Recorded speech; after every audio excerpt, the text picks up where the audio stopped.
È pronta a partire in Veneto, secondo i tempi che le ULSS hanno comunicato entro questi primi giorni di novembre, la campagna vaccinale anti-influenzale che viene realizzata dai servizi igiene e sanità pubblica e dalle ULSS in collaborazione con i medici di medicina generale, in linea cioè con le indicazioni del Ministero della Salute. A questo scopo la Regione Veneto ha preventivato l'acquisto di 850.000 dosi di vaccino, in parte già distribuite. L'influenza è sì un male di stagione, fa notare l'assessore competente Luca Coletto, ma è anche una patologia che può diventare pericolosa e non va sottovalutata. Il modo migliore per difendersi è proprio il vaccino. Mi auguro quindi che il numero di veneti che aderiranno alla campagna sia significativo e superiore a quello dell'anno scorso. Gli ultra 65 anni vaccinati sono stati il 56% degli anziani residenti in Veneto nel 2016. Invito tutte queste persone e le altre migliaia a rischio per patologia, conclude, a vaccinarsi con convinzione e in caso di dubbio a rivolgersi al proprio medico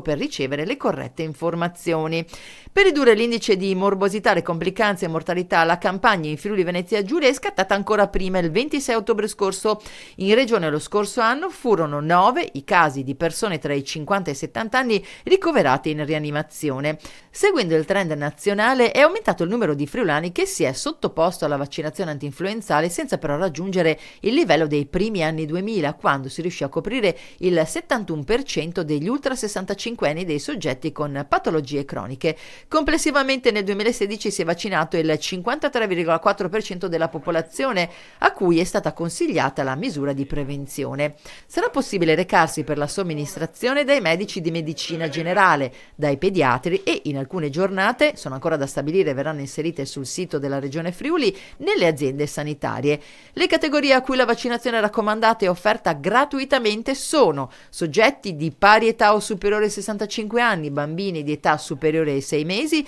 ragazzi adulti fino a 65 anni di età affetti da patologie che aumentano il rischio di complicanze da influenza, bambini e adolescenti in trattamento a lungo termine con acido acetilsalicidico a rischio di sindrome di Rey e in caso di infezione influenzale donne che all'inizio della stagione epidemica si trovino nel secondo o terzo trimestre di gravidanza e ancora individui di qualunque età ricoverati in strutture per lungodegenti, medici e personale sanitario di assistenza, familiari e contatti di soggetti ad alto rischio, soggetti addetti ai servizi pubblici di primario interesse collettivo e categorie di lavoratori come forze di polizia, vigili del fuoco e altre categorie socialmente utili.